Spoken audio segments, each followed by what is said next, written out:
This is the state of U.S. border security.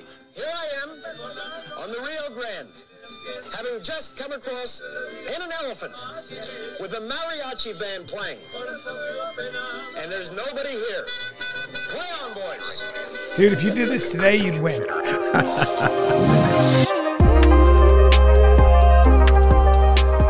Raj Bhakta.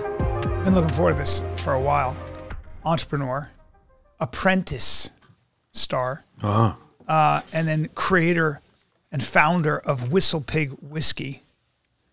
We had a great talk. What I thought was great, I came home and told my wife, I just had dinner with Raj Bhakta, and I have so much in common. You and I were talking about shit that really matters. Like I at one point it was so funny because we were talking and I found myself, I got my chair. I was like, this is the kind of shit I like to get into. Yeah, yeah. You know, but I want to start with, we're going to get into some stuff. I got so much to talk about, but I want to start with the fact that this started with you. I mean, it didn't just start this way. You were on Wall Street and you were looking for you ran for Congress and you were looking for to make your mark in the world. Which makes sense having known you now for, I don't know, a couple of hours, because your mind never stops and you think outside the box and you have an imagination, which is you're very creative. But I want to know what The Apprentice was like and how much interaction you had with Donald Trump and what you think of the man in general. Wow. Well, I'd say a reasonable amount of interaction with him. I really spent some more time with him when he made me a judge at Miss USA, which was very interesting. It's like when Billy Bush got canceled. Is that when it was? Grab him by the pussy thing. That was that year. Iconic moment, historic moment. Yeah, it was a historic moment in a way, but you thought it would blow up the race. So you go into this show, right, which is now at this point the biggest show on TV. It's difficult to get on. You have to come over here to California and Santa Monica and stay in a hotel, for a week as they do these intensive interviews, and you make it through a couple of previous rounds of like large scale interviews where you have to sit at a table with 10 people, but there are 100 of those tables. And so, I went there and a Monday morning or something like that. And I was at the very end of when you could get on the show. This is 2003, and the last casting call was in Omaha. And I had this idea, that the people in the Midwest don't watch TV or something like that, which is obviously very stupid. Because when I arrive in Omaha, there are like 10,000 people in the line, and I'm, number 4,000.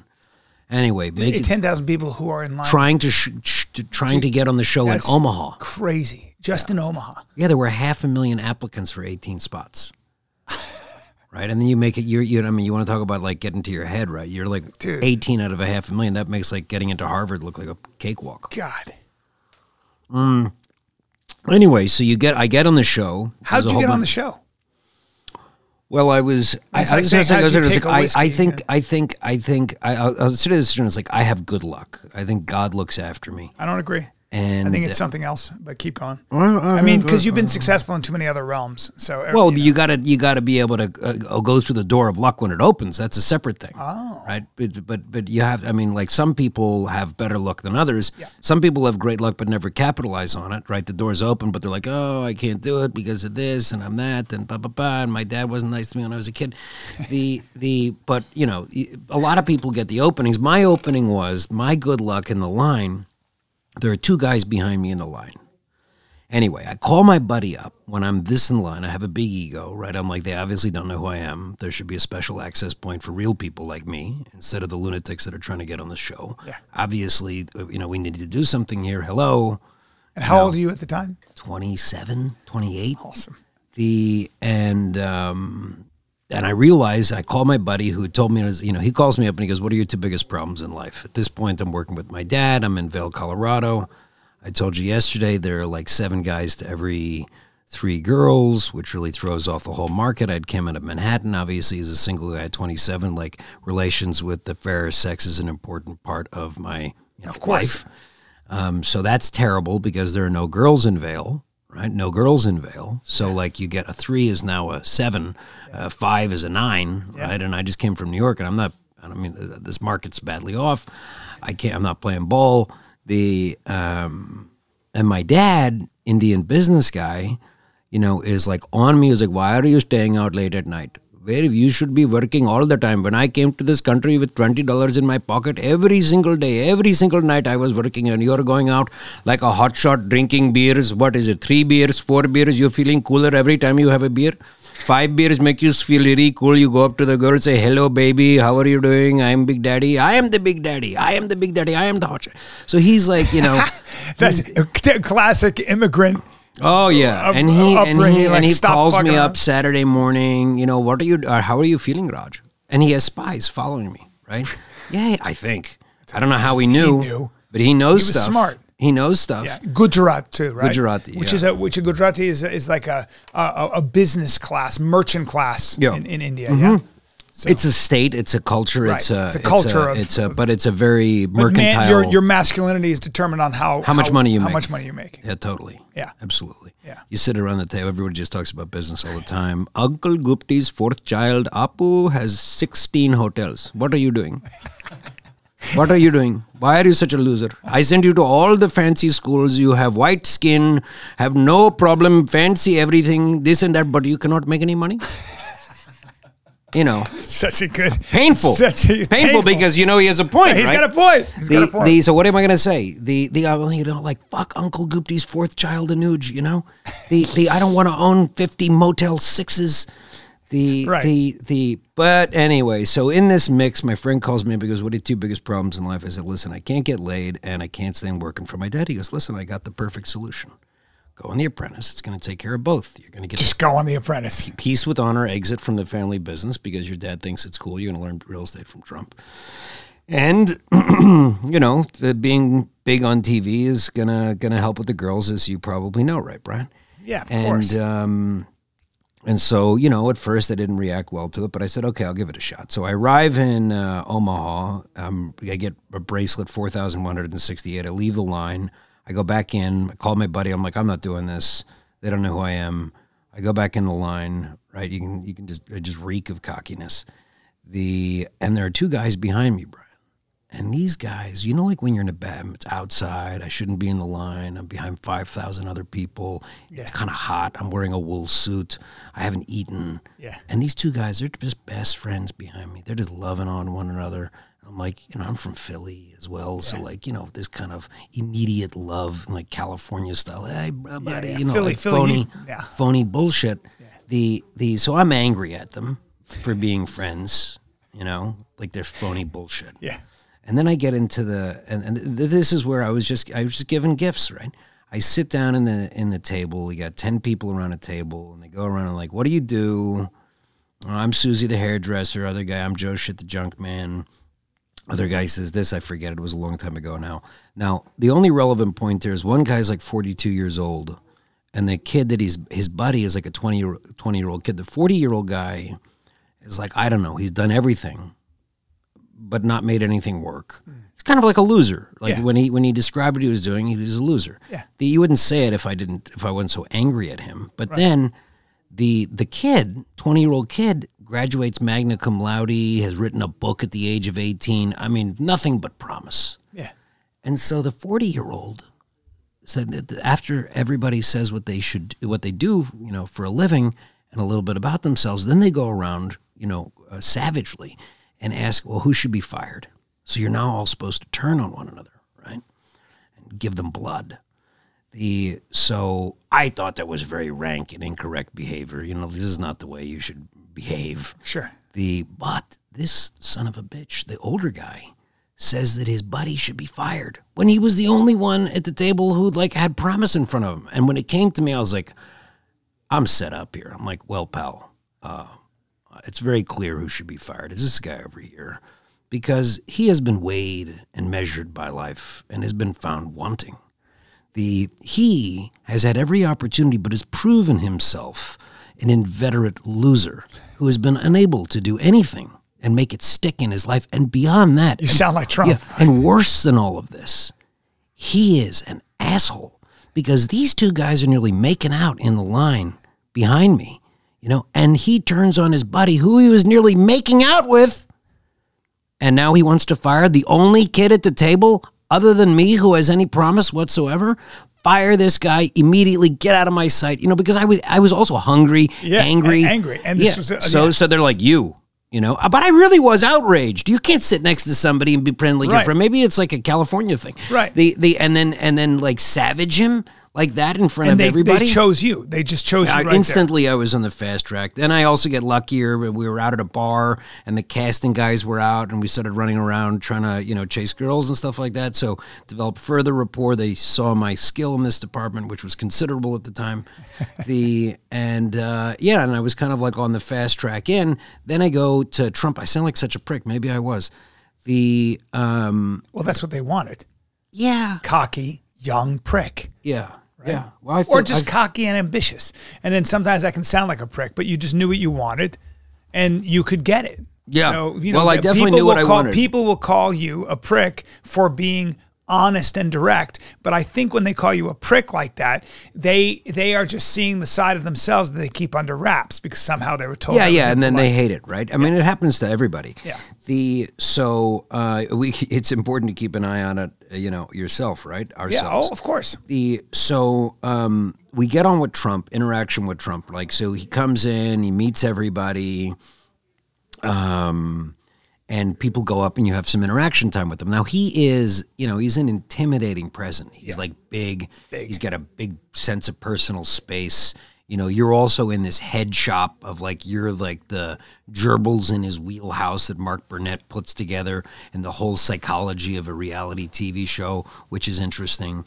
And so people are going up to him, stammering, Mr. Trump, I'm, Jim, what do you think of the economy and blah, blah, blah. So I'm like, okay, I got to think of some way to stand out in his head. Yeah. Right. God forgive me. I was a different guy at the time, but I go up and I said, Mr. Trump, what do you think of her over there?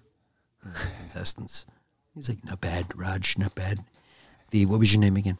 What do you think of her over there? I think she's got a nice ass. What do you think? It's like, not bad, not a bad ass. I said, who do you like? I said, I think she's over there pretty good. I'm like, her, and her, Mr. Trump. I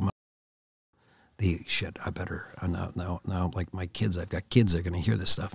We can edit out whatever you want, but I love this. So he goes, you're going to fuck them all? And I said, I'm going to get them all. You just pay attention. You're going to see it happen. So then in his brain. That's a good Trump, by the way. Right? So then in his brain. Is so politically incorrect. I love it. And then in his brain, he's like, Roger's smart. Roger's strong. Roger's a winner. Roger's going to get the girls. He's going to get all the girls, he says. Of course, he follows up, finds out that at least I batted above 500. If not perfect, which it might have been. He then has Miss USA, so he's like, Raj should be a big judge. He calls me up. He goes, Raj, I have this amazing competition. No one has a competition like this. It's Miss USA. It's the greatest competition. We have the most beautiful girls. We have the most amazing judges. I was thinking maybe you could be a judge at Miss USA. I'm like, are you kidding during me? The Apprentice? No, this is after. This is after. Because he needed judges, right? He had all the, but Sugar Ray Leonard is a judge, Michael Phelps is a judge, and in his head I made the impression Raj knows girls, right? So put Raj on as a judge. What a ballsy move to just go up to him, and that's what he was thinking. Yeah. He's looking at the girls. He doesn't want to talk about politics. He doesn't want to ask about the economy. He wants to talk about women. Interest rates. Right. He wants to, and you just said, I'm going to just go, what do you think of her? Go for the jugular, yeah. And tell him I'm going to shag him. Wow. But then I kind of I don't say I broke down over the show. I didn't break down. I didn't have any breakdown, but I hated it. I hated being followed around by the camera. I thought I tried to unionize in the middle of it. No one was cleaning the dishes. There was no good food. So I'm a little bit, maybe I'm a little, I don't know. Of a diva?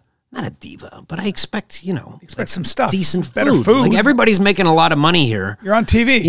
Everybody's making a lot of money here. Yeah. Can somebody at least provide a decent meal? Right. And if the ladies here are not going to take care of the dishes, can you send somebody in, please? Because I got all these piled up dishes. I'm not cleaning I clean my dishes, but I'm not cleaning everybody's dishes. Yeah. What kind of savages are here? What kind of ill-bred people? Right. My wife told me not to sound like a prick, and I really am sounding like a prick. And I'm I'm loving this because you're just being honest. Yeah, this was like a terrible prick. It was a different time. You were 27. Then I tried to unionize, which I stand by. I was like, do you realize the huge economic imbalance between us? Like they have invested now millions into us right at this point. We should just demand more money and at least cleaning service and good food. So then they're hearing everything. Mark Burnett fears that, Raj Bhakta now, who's like playing the leftist labor agitator, he calls me in and he's like, you better stop fucking talking about fucking unionizing and getting fucking money. I'll fucking rip your balls off. I mean, he got very... That was Mark Burnett. Mark Burnett got very aggressive on the thought of unionizing. He used to be an SAS guy. I think he was He a soldier. was very tough, very tough. And I ran away from the show because met him couldn't once. stand it. Yeah, he's a tough guy. Yeah. Smart guy, and Smart apparently, guy. like, he's changed. But, Well, yeah, you win hundreds of millions of dollars to do that for you. But, right. But I think he changed in a good way. Your accents are, I got to give it to you. I don't know where the fuck you learned accents, but this is very good. All right. Very good impressions. All right. So far, perfect. Want to do Mark some Burnett. impressions? Well, listen, Mark I Burnett. watched you in the, what was the I turned on the, At TV? Or what? no, you had a great accent in Oh, Hangover. Yeah. Break your balls. You bust my I was balls. playing from Lebanon, so I can. It was great. Same idea. You hear it. You Yeah. grow up with It was a good accent. Very good accent. That's good. You break my balls. Break Crack my balls. He's cracking my balls. Cracking This guy. It was all improv. He just let me go. He just let me go and just say whatever the fuck I want. This guy. You would have been an actor. I'm surprised you didn't try to be an actor or a comic. Well, one thing about acting, the great the guy who creates the Roman Empire, Augustus Caesar. Yeah. Not that I imagine I'm a creator of empires or anything like that. Never.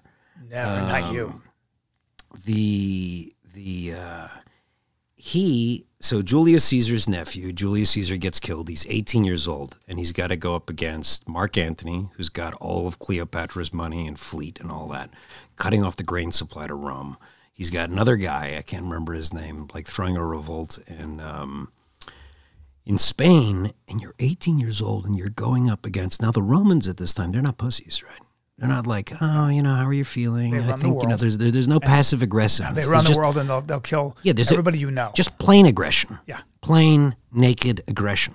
So this 18-year-old kid has to figure out how he's going to, and succeeds in basically destroying all of his enemies at the tender age of 18, navigating the politics of, like, Rome, which is the most difficult you can almost imagine. Consolidates the Roman Empire, begins basically a monarchy, right? When the Republic turns... This is Augustus Caesar? Augustus, yeah. I didn't know that. The begins the monarchy. The Republic dies with Caesar, with Julius Caesar. Now begins the empire, like effectively, right? He didn't call it, hey, I'm king, but he kind of was. And his son takes over, who was a total prick. But anyway, here's the point. In his dying chamber, he has this favorite room in his villa, I don't remember where, in Italy somewhere.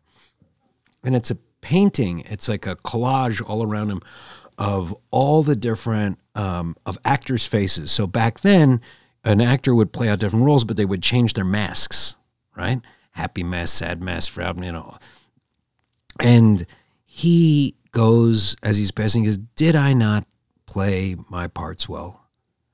The guy, the creator of the Roman Empire, saw himself as nothing but an actor. That's it. Yeah. Playing different characters as was needed. Yeah, as was needed. Each situation. Right, and that's life. Yeah. And as for Trump, I think Trump's a pretty unilateral character. You know, he has, and he's not going to change at this point. Well, he's the star of his own movie, and everybody else is an extra. Yeah. I think that my knock on Trump is that he's such a narcissist in that sense. I mean, you're either with him or against him, and narcissists tend to not be interested in much else, in anything that doesn't directly affect them. Right. That doesn't mean he wasn't somebody who had a command of the economy or understood foreign policy. Well, his gut instincts are right. His gut instincts, his transactional instincts. Yeah, are right. And right. I think he saw we were being screwed. We've been screwing ourselves. Well, he knew how the game was played, right? And that in that sense, I think makes him more effective as a statesman than not, because I wouldn't trust him I don't think he has real friends. He feels like a guy who's probably a great time to have a beer with, hang out with, good golfer, all that stuff. But funny. You're only a tool to some end. You're a tool. And you'll never be He's funny. He's got all that, but yes. Maybe even his kids are the same thing. I don't know. He seems to have a good relationship with his kids.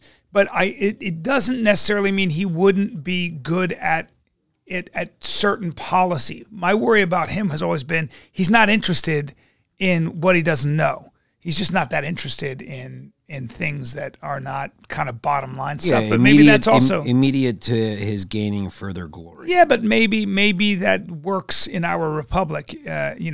As long as he's not a complete ideologue, which no, he's not. Yeah. He's the opposite. He's practical. Yeah, he's the opposite. I don't even think he has. He's practical. I think he's a guy who, I think he has a deep sense that he wants his country on top. That's what I'm saying, and I like that. Yeah, I appreciate that, and he's also traditional in the sense that he's not. He's not going to get a sex change. He's old school. So all this gender ideology that we get distracted by and all this other crazy stuff and breaking the world into power and oppressed and oppressive and all this postmodern bullshit, it's just not relevant. It doesn't work at the level of detail. He's got to run a company, and that's the United States. So in that sense, I think that's more refreshing. That's something I can he's not truly like a congenital liar. Yeah. If something's expedient, then maybe he's going to change what exactly happened a little bit left or right. But I don't think he's a congenital liar. I think he represents what he feels. He's like we all are, a deeply flawed human. He has a certain superhuman strength that allows him to carry on through the tremendous onslaught. Yeah. I mean, unbelievable. It's all white noise. He's facing 91 indictments, and he's like, shut the fuck up. Falling asleep and Unbelievable. No, it is a superhuman kind of thing. Yeah. It really is a superhuman kind of thing. Is he a George Washington? Is he a Lincoln? Is he like any of our greats in that respect? No. But, hey, is he getting his diapers changed, right. in the Oval Office? Probably not. I don't think so. Yeah. I mean, does he have a head? Is he? Yeah, and would he remember you? Think if you saw him now? Oh, sure, yeah, he would. Yeah. Yeah. I mean, you spent enough time with him. Yeah, and I was a standout. Yeah, believe it or not. Now let's go into. So I love this. You are again like this kind of personality that you have. You're very interested in. We're gonna get deep. You guys think he's just into. He's talking about shagging contestants on the. But what's funny about you is that. You're a pretty deep guy who's very, very, very spiritual. But before we get into that, you took a whiskey brand. You own pet pigs. You had pet pigs. Yeah. You create this whiskey called Whistle Pig. I don't know how the fuck you did it out of whole cloth. It's crazy. But you basically white labeled a whiskey. And you sort of single-handedly turned it into one of the most well-known American whiskey brands, which is insane, because I think what happened was you were like, whiskey is primarily an Irish, Scottish... Yeah, the high end. Yeah. What I saw was there was an opening. I was a whiskey drinker all my life, particularly a high-end whiskey drinker, even when I couldn't afford it, and that's what my dad was busting my chops about. But what was your whiskey of choice back then? I would switch around, I loved Macallan, I loved like the Oban, I loved, Johnny Walker Blue, I loved, American bourbons. I was, I would bounce around. Your taste buds shift, over the course of 20 years of drinking spirits. And I was like, well, why doesn't America have a great high-end spirits brand? As I owned a farm in Vermont, which happened by complete nuts after losing a congressional race and after going to India in search of a replacement for Steve Irwin, which is so itself. Funny. He goes to India. He's like, you know what India doesn't have? India doesn't have a Steve Irwin. I'm going to go find the Steve Irwin, because Steve Irwin had just died. I'm going to find the Steve Irwin of India. Still a good fucking idea. Yeah. Good idea. I mean, and what did you do? You just got on a train and traveled to India and tried to find... I did Bollywood casting calls. I went to all the national parks. I was like, I put an APB out. I said, listen, I'm going to make somebody a star in this country and a millionaire. I just need to find the guy who can, get up. And I'm half Indian, so I like accents. So I'd be like, there is no tiger that I cannot tame. There is no such crocodile who will not be struck by fear by seeing the great Apu, the timer of all dangerous animals, and we put him in a loincloth and do the head bobble. You couldn't keep your eyes off the guy, especially if you had spindly legs and was a skinny guy. Yeah.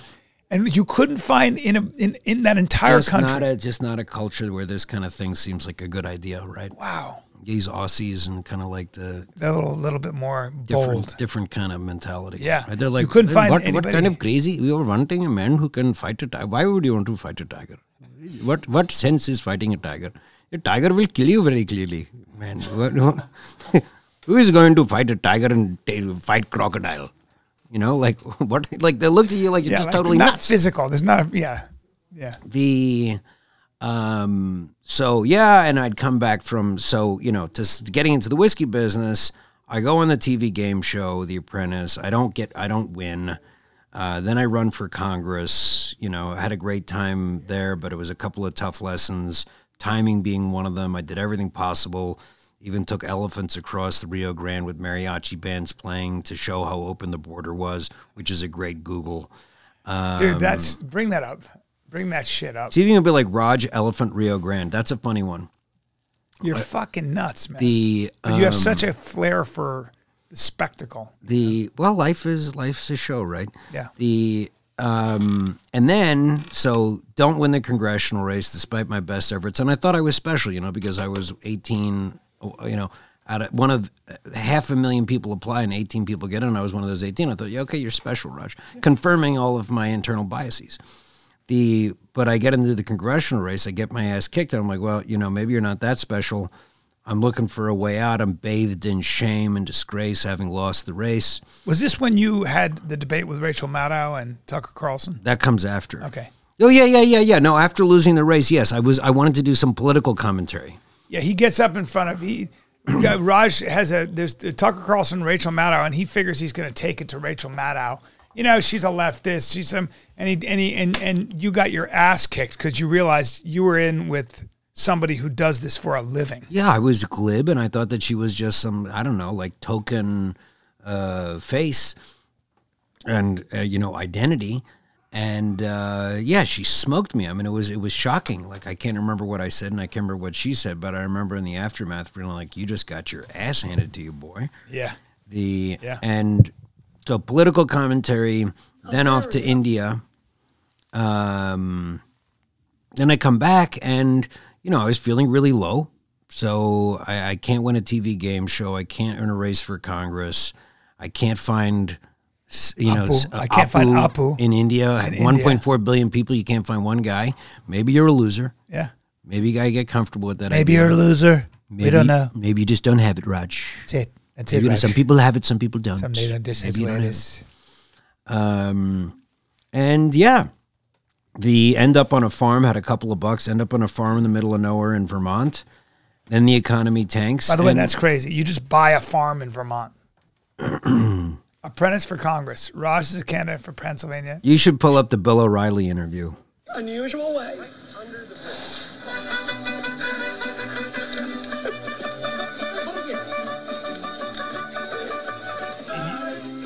This is the state of U.S. border security.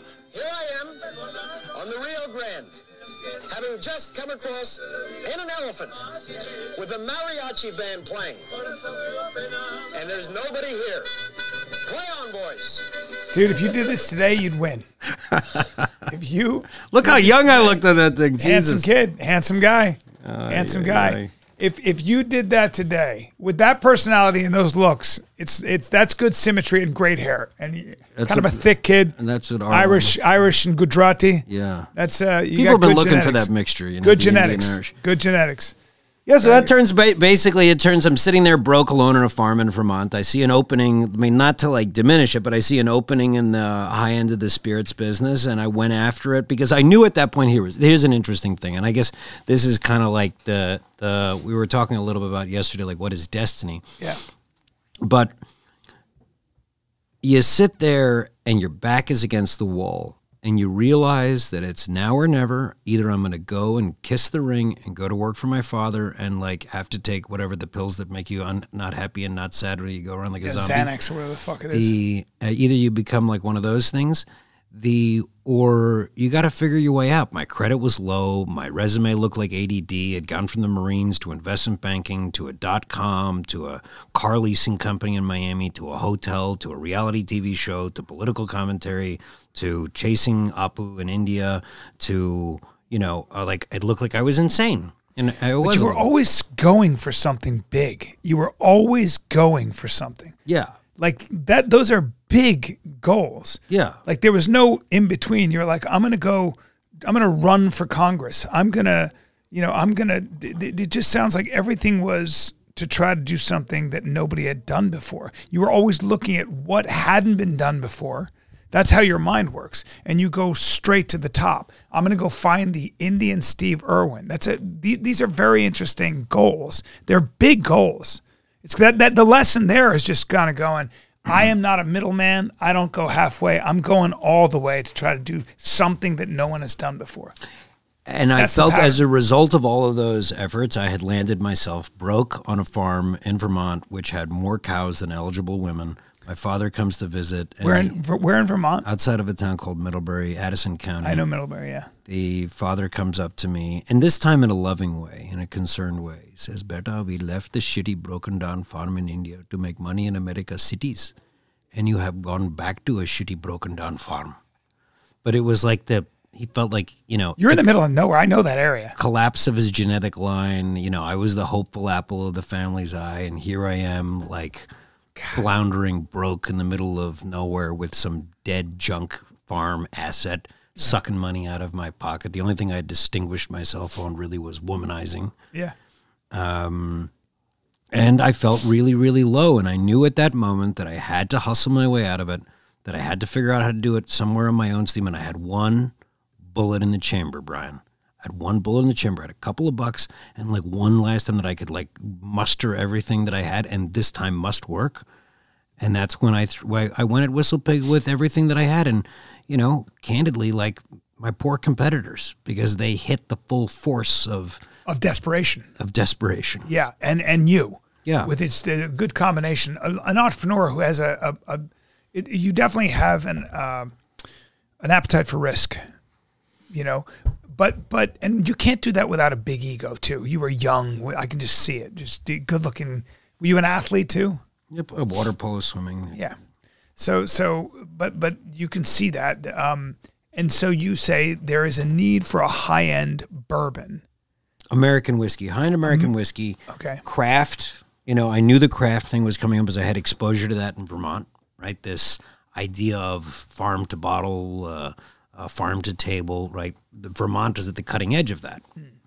And so I had kind of like, and then while we did, as you say, source the whiskey, white label it, there was always a vision. I've always been very patriotic. That's one thing when I was like, I wanted America to have the greatest whiskey in the world. I wanted to produce it on my farm. And, I had the name, which came from chance encounter in the woods in Colorado. Which was what? Whistle Pig? Yeah. I'm walking in the. This is an interesting story, I guess. I'm walking in the woods one day. Had a little pinch of herbal breakfast. Try to get away from my dad for a second and the beatings that he was putting on me. And I go walking in the woods and I see this guy. Big shock of white hair, like people safety first. Yeah. They normally have all this padding when they're mountain biking. He's coming. He's got no padding on. He's flying. He's like 60-something years old. Big white hair flowing through the thing. I step to the side, and there's plenty of space. But he stops right in front of me on this trail, gets 2 inches from my face, and says in the most high-pitched, thick French accent I've ever heard, "Could it be a Whistle Pig?"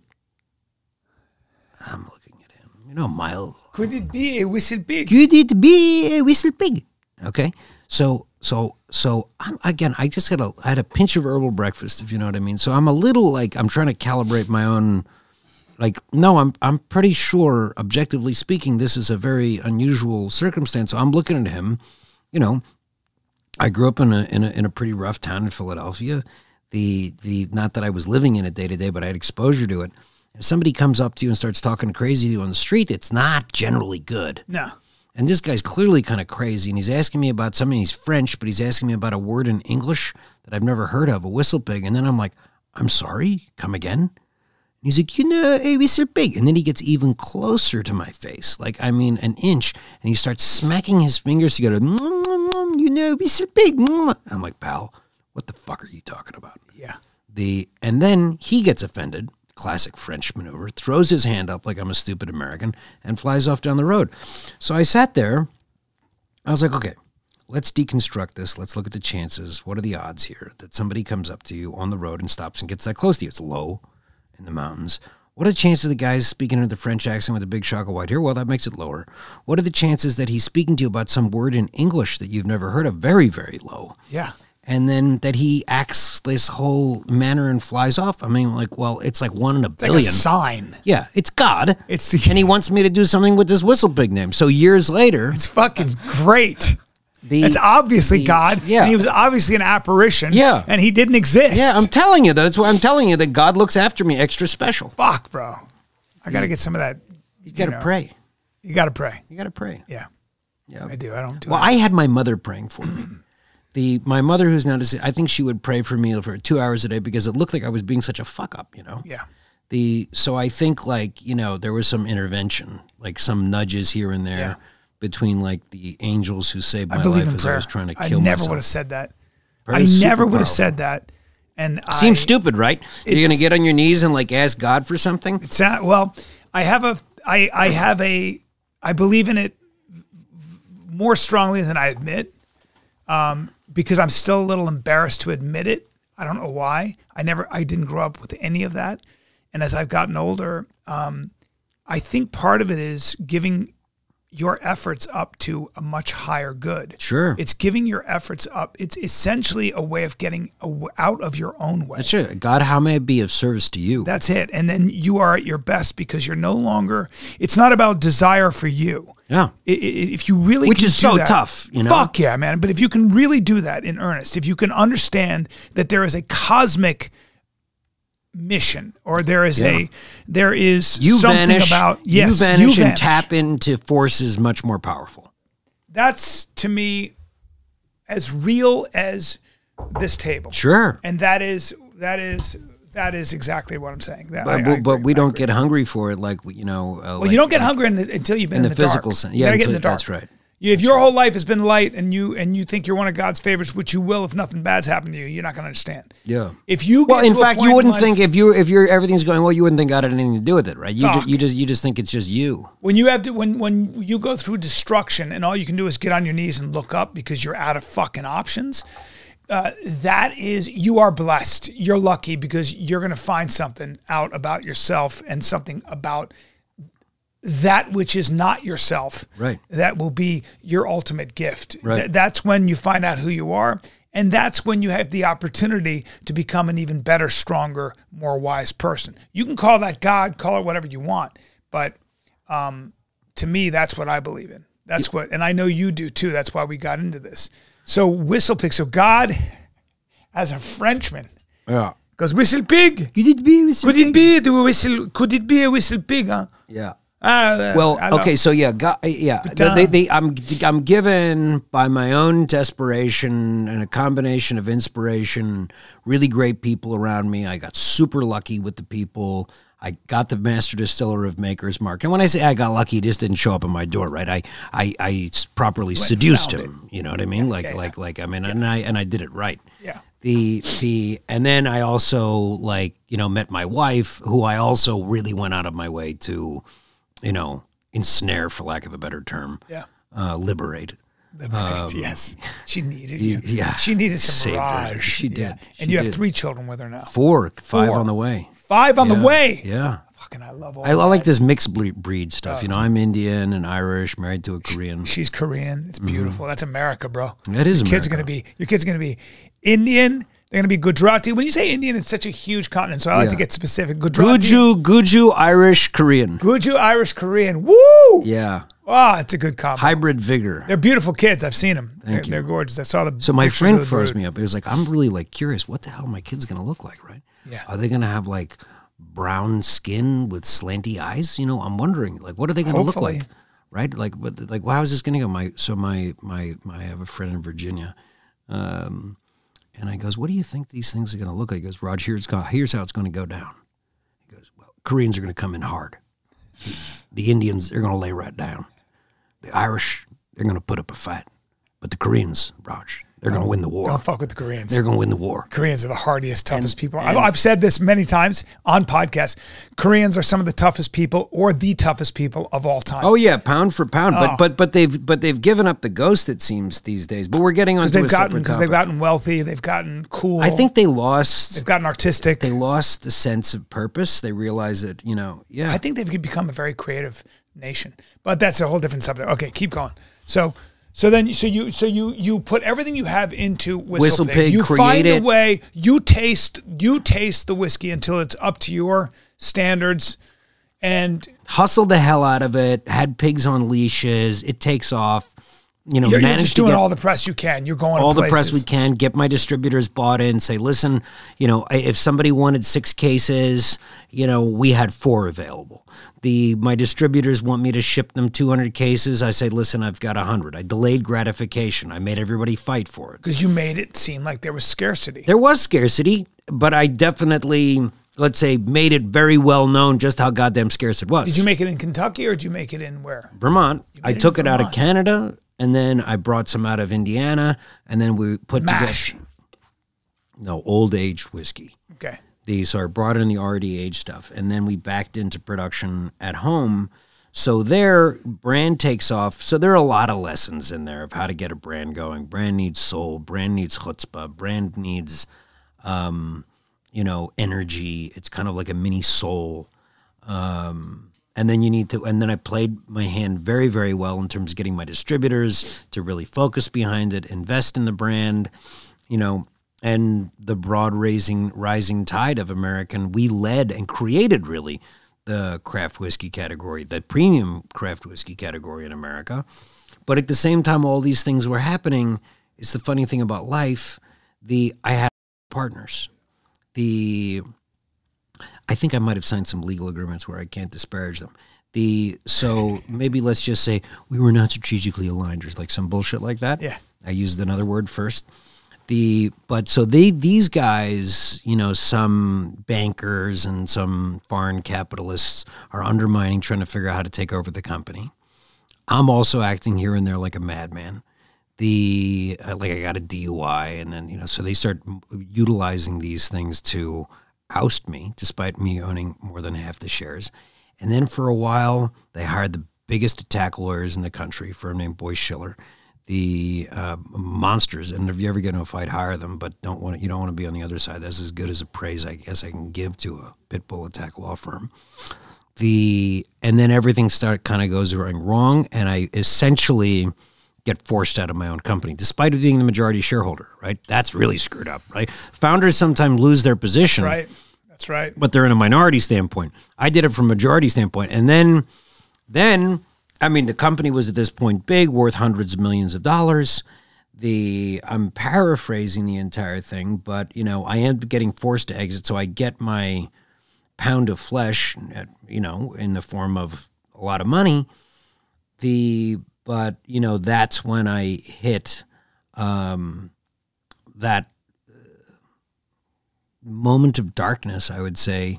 Yeah, you got to a point. So we don't have to go into numbers, but I'm sure your check was big. So you get. I don't have to work. My kids don't have to work. Yeah. So you get a big check where you're like, financial certainties and security is here at last. Check. Dad is can never say, what are you doing with yourself? You probably made more money than your dad did. Yeah. Yep. Yeah. So now you're a multimillionaire. You've done it. Yeah. You've done it. Best vacations, first class, probably fly private if you have to, all that shit. Yep. Okay. So, and then crisis hits.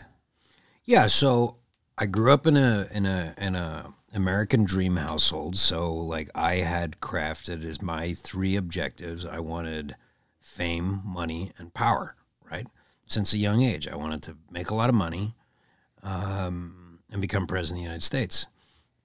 Since a young age, and it was revealed to me, and I think I put it that way, slowly it was revealed to me. So I had just enough of a couple of them, right? So I had a pinch of fame. I had a solid 15 minutes. you know. And so I saw what fame was, and I realized it's kind of like being a servant of it is deeply corrosive psychologically to the soul. I mean, people go nuts. You know, I saw people going nuts around me, ruining their lives in service of this false god of fame. And then I focused on fortune, right? Because that's what I was supposed to do. And when I got fortune, I was fully expecting to have a party. But when the money hit my account, I had the most profound sense of emptiness and being lost because my next god was dead. Right? I realized, like, God, there's nothing else. There's nothing that I really want. And what the hell is this but nothing but zeros? You prayed to the god of fame. You prayed to the god of wealth. Yeah. Both. You killed both. Well, yeah. Well, I realized they were empty. Yeah. Yes, I guess you could say false gods. Yeah. And I had and I think some people, they get that and they want more, or they kind of, I think anybody who gets it realizes its emptiness, but they don't want to, they're too afraid to do the psychological work, the mental work, the work of reflection to realize, because they feel empty. You ever met a really super rich, famous guy at the end of the day that is really like, you know, a lot of them are not very happy people. Well, but they don't know what else to do. They don't know what else to do. Exactly. So they're looking for a connection of some kind. Right. Adventure. My friend tells me a story about, I can't remember, people would know who he is, and I think it's a public story, but he sells his company. It's a company all of us would know. He's got $400 million cash, and he can't get out of bed for 4 days. Yeah. He couldn't get out of bed for 4 days. Because he was like, the struggle's gone. This is how I define myself. Yeah. This is what it's at. This is the prize at the end of the day. Right. And it took so much self-restriction. Like you and I went out, had this amazing meal, could have bought any wine we wanted, but you don't drink anymore. Right? So then now we're both here. Then they're like, you want dessert? We're like, nah. You know, we're talking about like sort of like being the fact that we have kids and wives, and that's more important than we are. Yeah. And so all of a sudden you become this guy who's talking more about the value of not being, the value of maybe creating a small identity. That's right. Right? Or trying to vanish. Trying to vanish. I love that. Which as an egoist is difficult. I mean, it's a constant. And scary. Yeah. So, you know, with this concept of destiny that we were discussing yesterday, you know, everybody, then it becomes the process of how do I find my true destiny? What truly is, what are the real things? What is immaterial? What is timeless? And I said, there's nothing that we can create in this world, whether it's the Taj Mahal or, you know, the pyramids, that will not be ground to dust in the end. So there's no physical, people talk about legacy, they're going to put their name on a building, they're going to create a company. It's all going. All going. Right? It's all going. So and somebody in another 200 years, they're not going to even know who Napoleon is. Yeah. The ideas were the next concept. Okay, well, ideas are timeless. But then where do ideas come from? Right? Where is the source of ideas? And then, well, where did we all come from? And then I realized, you know, I think through struggle and pain that there is a God. There must be a God. And it's God that I have to try to find, which is also like being put in a black hole, right? And when you say struggle and pain, you've got all the money, you got your kids, you got your beautiful wife, you got everything. Yeah, you got everything that everybody thinks that they want. You got all the things that you wanted. Of course, you love your kids and you realize that, but you realize that, I mean, you can love your kids when you're broke or you're rich. But you wake up the next day. You can do anything you want. Yeah, it was instantaneous at that moment. It didn't even take like the next day. I canceled the party. I grabbed a couple of cigars. I took my dog to the beach and sat there and like just was trying to reorient my entire architecture of life. As in, what do I do from here? What the hell am I here for? What's the point of this game?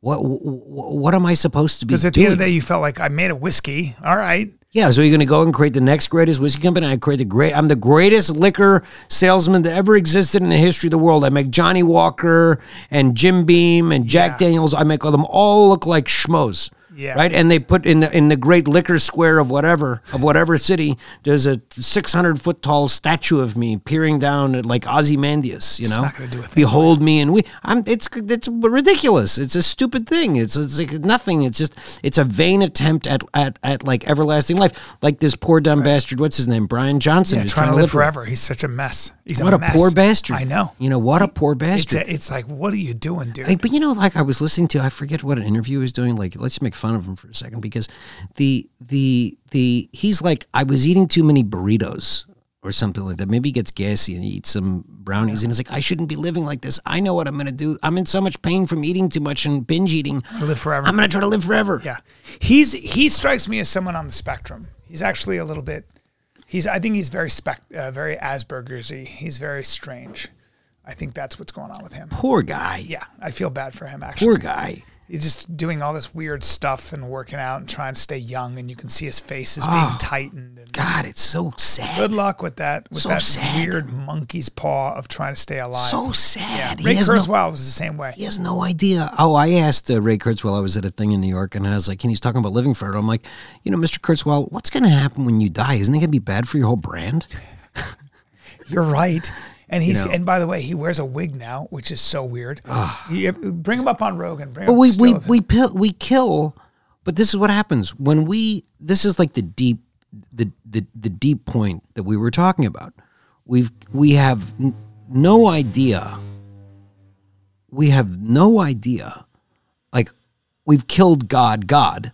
So we have money, fame, power, self-expression, ourselves, you know, finding ourselves, being your true self. What are the words that they use? Self-affirmation, I mean, there's all these words that you know, and it's an emptiness because That's weird, that sound. So weird. What the fuck is going on? I have no idea. you would think I'm smoking a cigar, maybe. Pressure in the pipes. Sprinkler system. Oh. You were talking. Start again. So, you know, I realized, I was like, okay, well, what is the point of my life? And then I realized, okay, well, there's this concept of destiny, right? In everybody's mind, how to find my destiny. And through prayer, reflection, stumbling, pain, I realized that, well, God has a destiny in mind, our creator, pick your word, a destiny in mind for us that is greater than we can possibly imagine. Our job is to find that destiny. And you can only find that destiny, so to speak, on your knees, right? On your knees, saying, how am I of service to something much bigger than me? What have you made me for? And you kind of begin to glimpse little pieces of it. God doesn't come and talk to you, but you glimpse little pieces of it.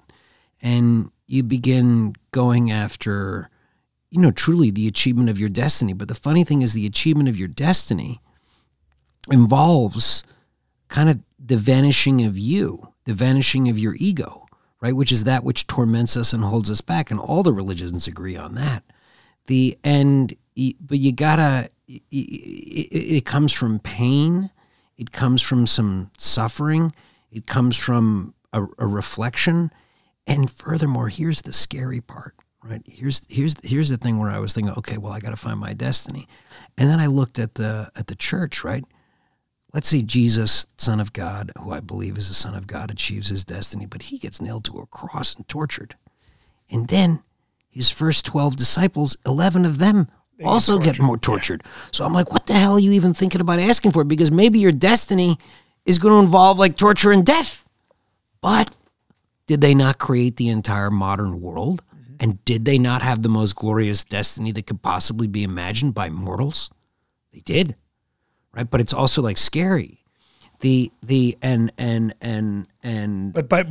the way, what you said is they allowed themselves to be vanished. Right. Right. They realized we admire anyone from Gandhi to Martin Luther King to Malcolm X later in his life to whoever it might be who said, Malcolm X said, I will not live long enough to read my own biography.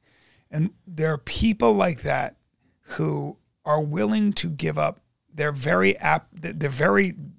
vessel that they inhabit for a higher principle. And somehow we just dovetail with that. We know that's the way to go. We watch it from afar and with a little shame because we're not as brave.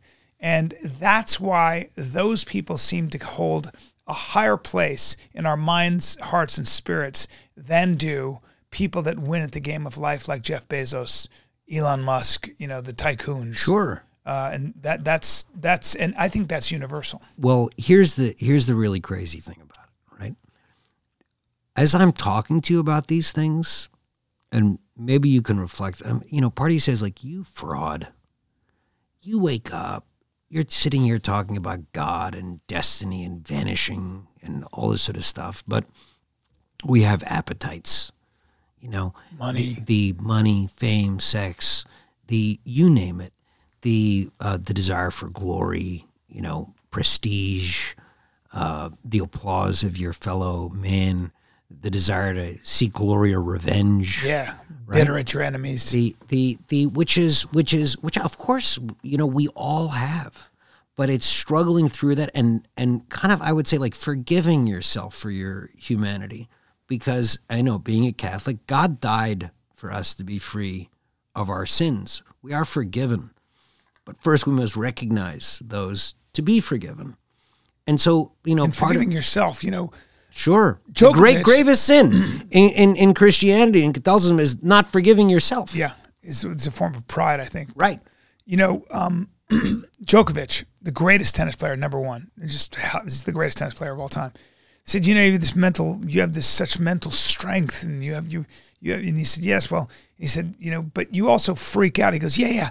I flip out. I lose my shit. I break my racket. I scream, fuck. I'm like, motherfucker. And because I'm a human being, and I allow myself to have these lower moments. I'm just like, fuck, I suck, or whatever it is. Right. But then I got really good at forgiving myself, at kind of coming back to having amnesia about that. And let's go back to being, going back to getting out of my own way and winning the point. Yeah, because the dark one wants you feeling like... So indulge for a second, invite them in, freak out, and then come back to this. That's the only way.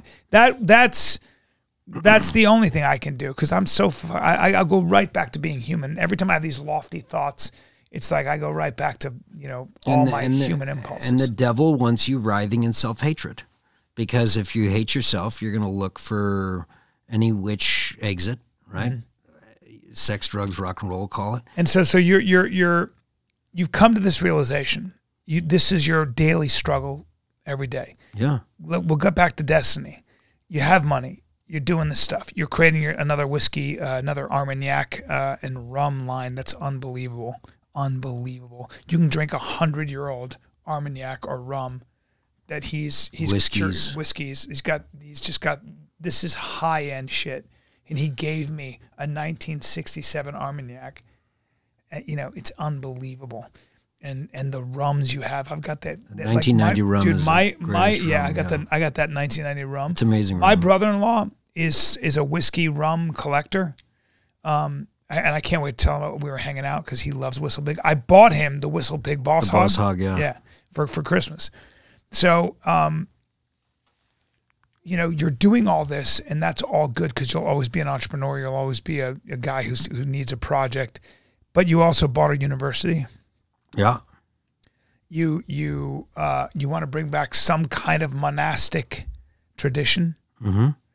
Your destiny is in some ways to get us back on the path of being closer to the things you cannot measure. Right? Yeah, the deep fundamentals of life. Yeah. So I think you can't wake up in America in 2024, or maybe anywhere in the Western world, and not sense that we're under some deep psychic attack and have some form of like existential doom, whether it's politics and the breakdown of the republic, or the rise of AI, the disintegration of society, pick it, but the data looks really bad. And we can sit and become staggered by the extent of the dooms and the problems that we're facing, or we can come up with what we can do about it. What is our role? And each of us have a role. Each of us have a destiny. And I've perceived my destiny to be, when Rome fell, and I'm not saying we're falling, but it doesn't look good at the moment, but and let us pray earnestly that things turn around and we are on the broad upward trajectory. We didn't talk about this, but there were. Have you heard of the Great Awakenings in American history? The first Great Awakening was a religious awakening that really led to the Revolutionary War. The rise of the Quakers and the Christian Scientists. We've had several religious awakenings. Two Great Awakenings. Yeah. One was kind of like a prelude to that built up, and the result was a war. Was the Revolutionary War, and the concept we have a right to determine our own freedom destiny and freedom. The second Great Awakening is a prescience to the Civil War, which was that men shall not be slaves, right? So two Great Awakenings lead to two great defining wars in American history. What I'm really focusing on is the third Great Awakening, a spiritual awakening of the people, which will allow us to reclaim the sovereignty of our souls and our bodies. And so what the hell am I talking about? What I'm talking about is... I'd never heard that the two Great Awakenings had led to the Civil War and World War... And the Revolutionary War. The Civil War and the Revolutionary... The Revolutionary War and then the Civil War. Yeah. First Great Awakening, basically there's there's a religious revival in the country. Yeah. Itinerant preachers are going around talking about, faith, God, these kinds of things. And people...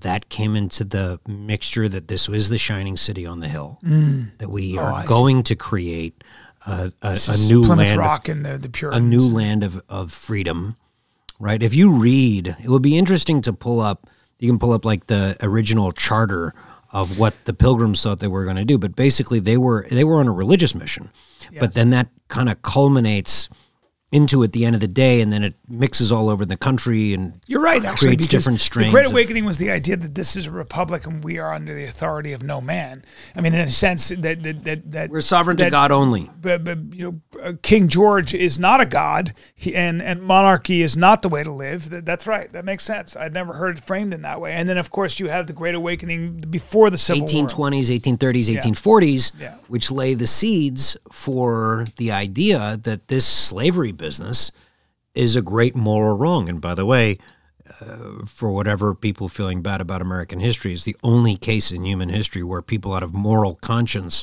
died by the bushel. And the British, too. We should say the British. And they cleansed the world of slavery. That's right. So the Westerners need to stop this whole, self-hatred stuff. But this third Great Awakening, what am I talking about? So Rome collapses around the year 500. And the Dark Ages come. Why that happened is deeply debated. Maybe nobody knows, but they certainly lost faith in themselves, their mission, and combined with forces of invasion intent, their borders being overrun. They basically lose the plot, for lack of a better term. But what kept the lights on? It was monasteries that were places of great agriculture, of economic vitality, of religious vitality, of spiritual vitality. These were people following the Word of God, and people who follow the Word of God, in the end, prosper. These become the place that keep the lights on during the Dark Ages and keep learning going on. They were the nucleus of the universities, which sprang up in the Middle Ages, the 11 and the 1200s. I'm focused on this college campus in Vermont, the creating and sparking and kindling the flame of that which is good in our civilization, so that whatever comes, right? If things continue to go well and the economy prospers and there's a great, well, I have the greatest spirits in the world to sell. We also have great other products we make on our farms. But if things don't go so well, right, and the forces of wokedom overcome us, even for a couple of generations, that we have the embers which will remain from which to rebuild our civilization. That's very important. That's very important. Keeping those ideas alive, the tradition of the West, because they're trying to destroy that it. The individual is far more important to preserve, and the individual's freedom of expression should always supersede the collective. Yeah, which is such bullshit. Yeah, well, it's called communism. Yeah, I mean it's like a warped communism. Evil. Yeah, it is the great evil. It's the Dark Lord. Yeah, it is. It really is. it forces anyone who's special to be chopped down because we've got to keep everybody at the same level. That's how it is, and bring us all up together. Yeah, and then of course, when you have there's that, a ruling class of above course, that. you need someone to enforce the rules of fairness. Right. That's always how it goes. And of course, when you create a system like that, it's just a matter of time before the sociopaths who are only interested in power and destruction take over. People like Stalin and Mao, who are like, well, we got to kill the 50 million people over here because they're in the way and they're beyond redemption. They're too old. Re-education doesn't work with them. They're already soiled. So they're wearing glasses. They read. They've been corrupted. They need to die too. But work them in the fields for a while. Let's squeeze a little utility out of them. Let's wring the sponge. Yeah. You fucking dummies. People like AOC, etc., who I genuinely believe a lot of times think they're doing good. They're just not that smart. No, they're quite young. stupid. No, well, they're just young, and I'm stupid, but they're young, and they haven't exposed themselves to the best that's been thought and said on the other side. Well, yeah, and you can't. I mean, we have given up on debate as a form of it's such a disaster. It's a disaster. Because Biden doesn't want to debate. They can't have debate because they lose in debate. No, they're taught in these schools. The far left is taught to walk away from anything that grates against the religion and makes them feel bad. They're fundamentalists. Yes, total fundamentalists. They have the answer exists. The answer exists with the critical race theorists. The answers exist with Karl Marx. Those answers are already there. But here's the good news. Like, I think you may be more optimistic in the short term than I am, but in the long term, I'm very optimistic. Why? Because their creed is fundamentally infertile. It's a lie. It will never sprout. It will never grow. You can't apply it. They can only cause destruction. That's right. So they're deconstructionists. Yeah, and if there is a great wave of great destruction that is to come, okay, let's not hope for it. Let's not plan for it. Let's not be part of it. Let's all wake up and, put God, family, and country and community first and do everything that we can. But for whatever reason, if we are overcome by the forces of darkness, that we also focus on, even in a stupid little thing like drinking what spirits you can, the work together in community of places that are working to keep the lights on in the long term.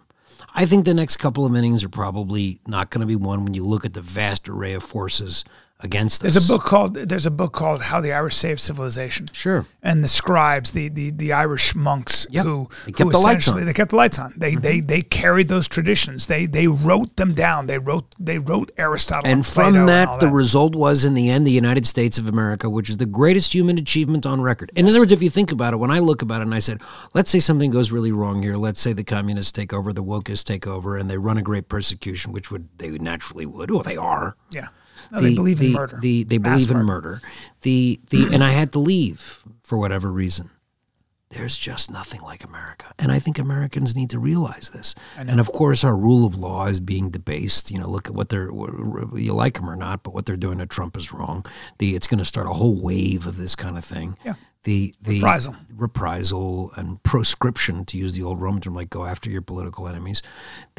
But my point is that there is hope, right? We just need to turn our gaze to a little further down the pike, and that's always through education. And if on campus we have a place where young families are making God-fearing children in large quantity, the people can actually see, they can sense, they can feel that which is good, and they can see and sense and feel that which is dead and bad. That's right. So you create a place where people can see and feel the goodness and the light. What's happening to women? Women are realizing that a lot of the feminist, the Gloria Steinem, who never had kids, only angry, childless, miserable women. Yeah, they created this whole feminist thing, which is the worst thing that ever happened to women. Yeah, if they think about it, they're not happy, miserable. You know what's the highest suicide rate in the world? Who? Single women making more than $250,000 a year in true? New York City. The highest death rate in the world. What? Yeah, check the Caliphate Institute. It just released some numbers on this. The Caliphate Institute. But I believe it. I believe that leaves you bankrupt. And, having children, having a family, connection, that kind of stuff, that's very satisfying. Building a home, because you're building something. You know, you're building something that's creating connection. And my thing is the people running the narrative, the people, the talking heads in politics, and the people in journalism, the people in academia, the people in Hollywood, they are busy deconstructing what the rest of us are trying to construct. Constructing a life, building a business, Very building difficult. a brand. Oh, it's a motherfucker. And we live in a time now where somebody can come along and tell a story about you and destroy everything in an afternoon. They can just be a resentful pig and say some shit and destroy 30 years of work. Now, they don't, because what they don't know, the joke's on them, because what they don't know is that if you're the right kind of person, that'll just make you stronger. That which doesn't kill you Fuck makes and you I'll stronger. build Right. back better and stronger. But that is a very destructive thing to do. There are people up to mischief because they're just resentful shitheads who just hate that their lives didn't work out. As Jordan Peterson says, who's a smart guy, it's the spirit of Cain who killed his brother. Exactly right. That's exactly right. It's the spirit of Cain. It's the ancient. There are plenty of Cains out there. You know, look, while we talk about these things and maybe we can, frame it, right? There's no lack of people who are looking at the corrosive, cancerous trajectory that we're on. Right. What we have to do, Bryan, and I think you're part of this, is to give hope. And for me, I hope that, and I hope you'll join in helping whatever way and come and visit, the hope to see that, okay, listen, dark times may be coming, but the light shall come back. And we need fortitude and strength, something that we need to teach our children, which we're not teaching, and unity, getting together, togetherness, serving our Creator and truth and the light, right? That which is good in us. And that we may have to endure troubles. We are enduring them. Yeah. We're under full-blown psychic attack. Yeah. From every angle, the dark one is making a move, and he may be, perverted by the lights of science and AI and amplified and all of that. And mankind is under a great attack. We can feel it. We all can feel it. The hatred that's being sown into our civilization, where we divide and see who are our friends or enemies, and we determine by the car that somebody's driving whether they're a bad person or a good person, and you hate them. Magnified and amplified. Right, magnified and amplified in 1,000 different ways, so we're left like alone and hopeless. And when people are alone and hopeless, they're ripe for the demagogues. But we need hope. Right. And what I'm trying to bring is, yes, I've got the finest old spirits in the world. And if you drink, you should be drinking Bhakta. And that's as self-serving as it is true. I mean, that's as true as it gets. Bhakta. But on the other hand, like, we need to connect what we're doing to the service of something as good and true and eternal, and that will put us on the path truly to everlasting life. This has been a very, very satisfying conversation. One of my favorite conversations in a long time. Like, literally doing this, going, this is why I do a podcast. Bravo, sir. Listen, it's been a pleasure. You've become one of my favorite people. I texted Patrick yesterday. I go, that guy Raj is fucking great. Because I knew you guys hit it off. I go, but we're just talking about shit that I care about. No, and I want to say, like, you're doing really great stuff. And, I listened to several of your podcasts, and I kind of got introduced to you as a human being and as a thinker. And what you're doing is absolutely terrific. And truly, I mean, I'm really, really, really impressed comprehensively. Thanks. I appreciate it. Well, you got to come out to a show. We got to hang out. And For sure. This is the beginning of something important. We'll have a cigar, since we couldn't have a cigar in here. Let's do it. Ladies and gentlemen, Raj Bhakta. Can I get an amen? Can I get an amen?